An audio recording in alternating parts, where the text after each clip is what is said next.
When we pulled in here, the Reed people hurled dozens of eggs at us. That's not us. Thuggery is a left-wing tactic. It's the tactic of the enemies of the Constitution. We denounce it. We will not stand for it. But you know what? I see a lot of happy, proud patriots out there today. And you look beautiful to me and to the eyes of America. So wave, everybody, because we're sending a message to Harry Reid.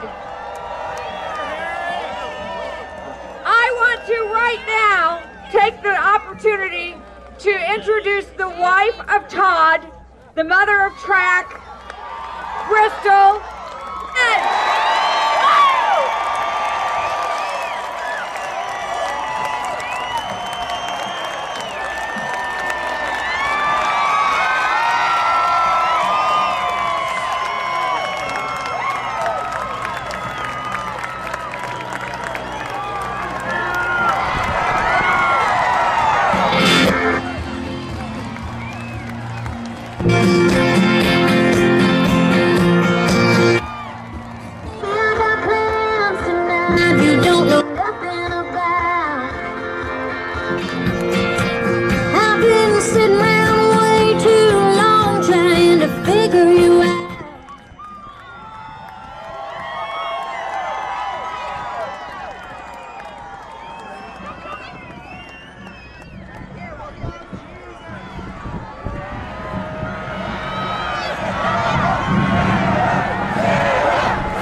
Tea Party America, do you love your freedom?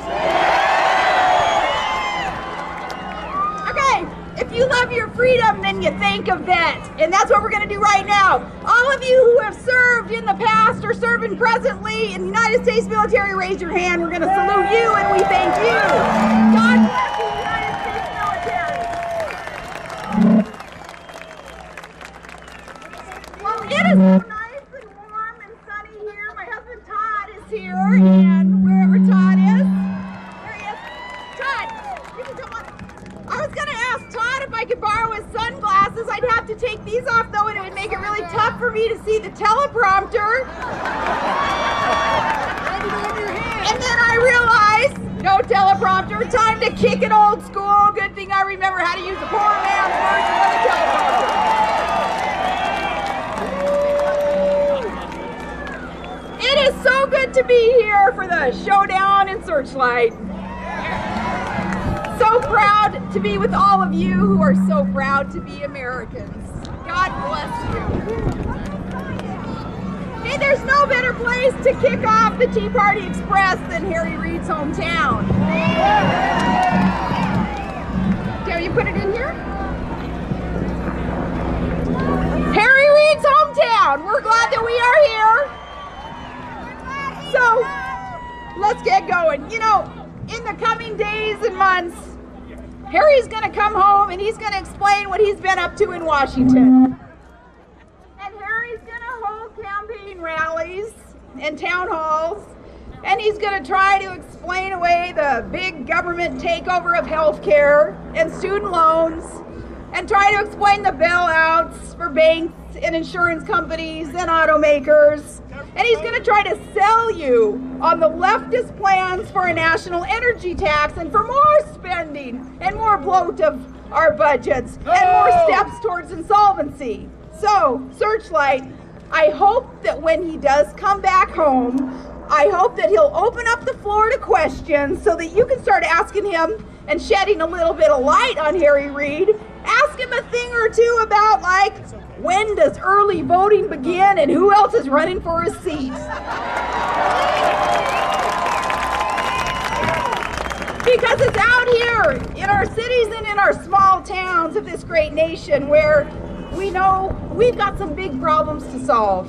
We know that Harry Reid and his buddies in Washington, the Obama, Pelosi, Reid gang, we know they've got it the wrong way to try to solve these problems. They're going about it the wrong way. It's like common sense conservatives in DC, it's becoming an endangered species to find the common sense. Now, it's like that old bumper sticker that says, "Government, if you think our problems are bad, wait till you see our solutions."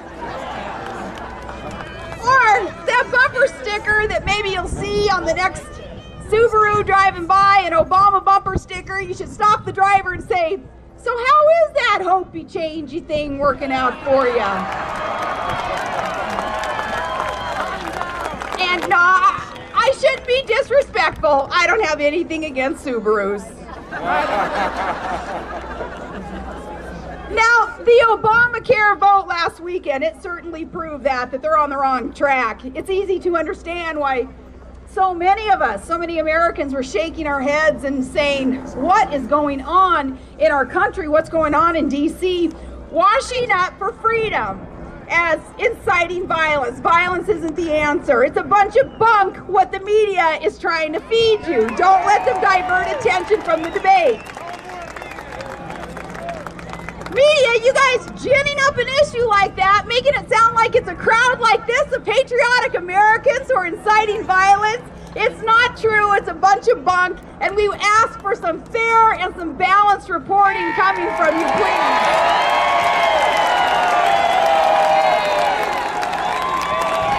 When we talk about fighting for our country, we're talking about our vote. Our vote is our arms.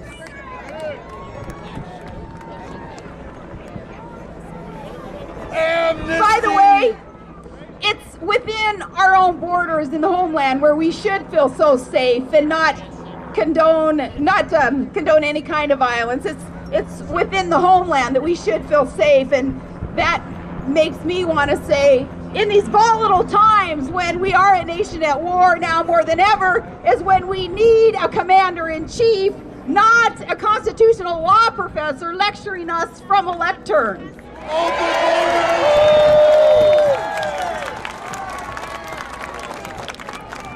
Okay, look guys, job number one is to get our economy roaring back to life. Obama, Pelosi, Reid, they are still trying to rebuild. And a lot of common sense conservative candidates are putting it all on the line in 2010 in order to get our country back on the right track.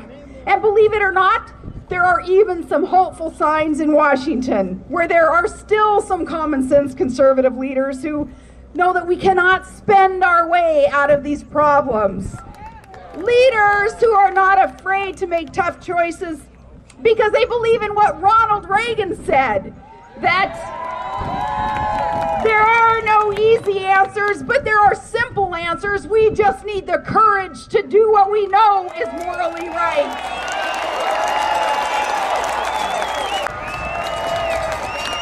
Because, folks, we are not to have to work for government. Government is to work for us.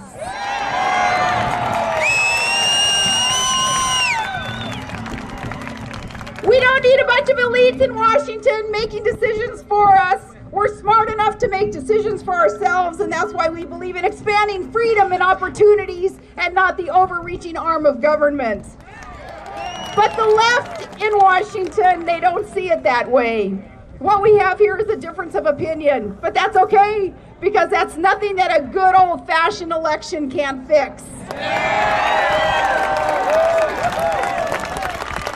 So the liberals in Washington had better start listening to the American people instead of lecturing us. And I've had the privilege of traveling around this country in this last year and meeting the good men and women who actually run this country, the small business owners, those who grow our food, and those who fight our wars for us and teach our children and run our factories. And, you know, a whole lot of us, those who still cling to their guns and religion. And when I talk to these good Americans, when I talk to them, you know, I'm not worried. I'm not worried about our future. I am optimistic, because